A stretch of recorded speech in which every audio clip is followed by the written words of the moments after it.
नमस्कार। तो जैसा कि हम जानते हैं कि जब हमारा शरीर बनता है तो हमारे शरीर में अंग और प्रत्यंग की भी उत्पत्ति होती है। इसमें होता क्या है, अंग और प्रत्यंग, शरीर तो बन गया एक बार भ्रूण जब बनना शुरू होता है या फिर जाइगोट से जब इसकी शुरुआत होती है तो एम्ब्रियो के स्टेज में अंग और प्रत्यंग भी बनते हैं। तो अंग और प्रत्यंग जब बन रहे हैं तो ये कार्य और संरचना में अलग होते हैं। तो ऐसी कोई चीज होती होगी जिससे ये कार्य और संरचना में अलग होते हैं। तो वो चीज होती है बीज, बीज भाग और बीज भाग अवयव। तो आइए देखते हैं बीज, बीज भाग और बीज भाग अवयव होता क्या है।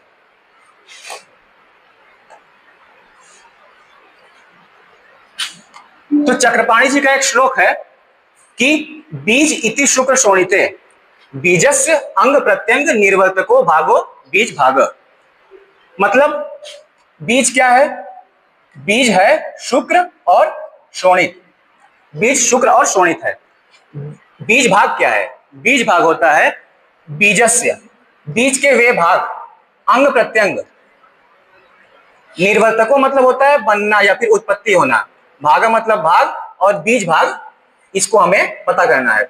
तो बीज के वे भाग जिनसे अंग प्रत्यंग की उत्पत्ति होती है उसे हम कहते हैं बीज भाग। अगर और एक और टर्म आता है बीज भाग अवयव, यहां पे नहीं दिया गया है बीज भाग अवयव। वो क्या होता है, बीज भाग अवयव होता है बीज भाग के सूक्ष्मतम हिस्से, जो कि मॉडर्न टाइम में इसे हम जीन्स मानते हैं। ठीक है, आगे देखते हैं। अगर अगर इन बीज, बीज भाग या फिर बीज भाग अवयव में दुष्टि हो जाए, दुष्टि मतलब ये दूषित हो जाए, तो क्या होगा, इससे परिणाम क्या निकलेगा, प्रभाव क्या होगा इसका। तो एक श्लोक आता है चरक शारीर स्थान का, चैप्टर नंबर 3 और 17वां श्लोक, कि यस्य यस्य अंग अवयवस्य बीजे बीज भाग उत्तप्तो भवति तस्य तस्य अंग अवयवस्य विकृतिर उपजायते।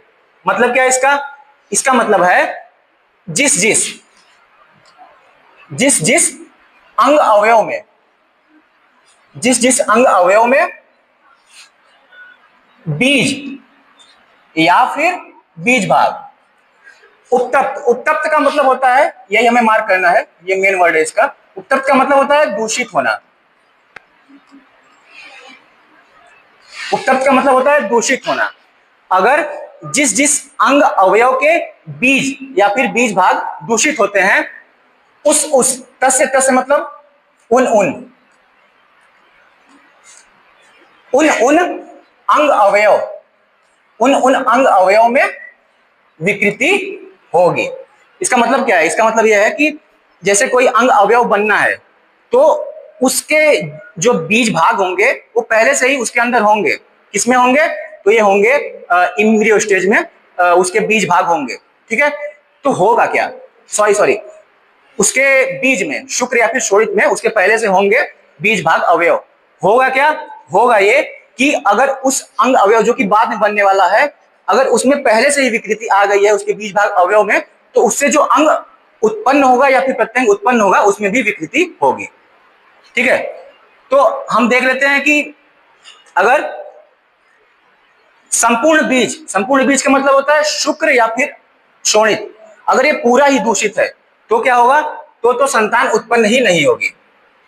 ठीक है, उसका बर्थ ही नहीं होगा। लेकिन अगर बीज भाग या फिर बीज भाग अवयव ये अगर दूषित होंगे तो उसमें उत्पन्न तो होगा संतान, लेकिन उसमें क्या होगा, विकृति होगी वो। ठीक है, इतना क्लियर है, आगे देखते हैं।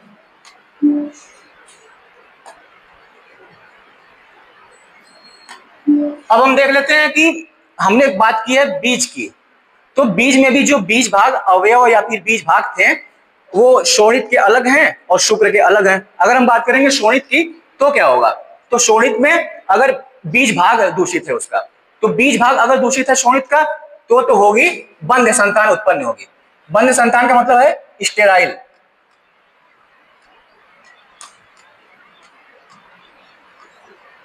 अगर बीज भाग अवयव दूषित है तो क्या होगा, तो पूती प्रजा उत्पन्न होगी। पूती का मतलब होता है दुर्गंधित,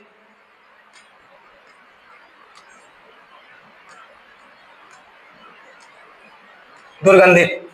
और अगर बीज भाग अवयव भी दूषित है, उसके साथ साथ जो शोणित के हिस्से थे जो कि स्त्री उत्पन्न करने में सहायक थे, उनको कहा जाता है स्त्री जनक बीज भाग अवयव, अगर दोनों एक साथ दूषित हैं तो क्या होगा, तो एक वार्ता की उत्पत्ति होगी। वार्ता को कहा जाता है अपूर्ण स्त्री, मतलब वो स्त्री तो होगी लेकिन उसमें स्त्री के सारे कैरेक्टरिस्टिक्स नहीं मिलेंगे। ठीक है, अगर शुक्र दूषित होता है तो क्या होगा, मतलब शुक्र बीज अगर दूषित होता है, मतलब शुक्र बीज के बीज भाग अवयव या फिर बीज भाग दूषित होते हैं तो क्या होगा, तो होगा ये कि अगर बीज भाग दूषित होता है तो स्टेराइल उत्पत्ति होगी और मतलब बंद संतान, और अगर बीज भाग अवयव दूषित होता है तो पूती प्रजा, मतलब दुर्गंधित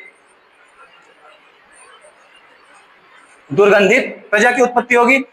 अगर बीज भाग अवयव और पुरुष जनक बीज भाग अवयव, मतलब वो अवयव जो कि पुरुष को उत्पन्न करने में सहायक था, अगर ये दोनों एक साथ दूषित हैं तो होगा ये कि तृणपुत्रिक संतान की उत्पत्ति होगी। ये इसे हम कह सकते हैं अपुरुष भी। अपुरुष का मतलब होता है कि वो पूरी तरीके से पुरुष नहीं है।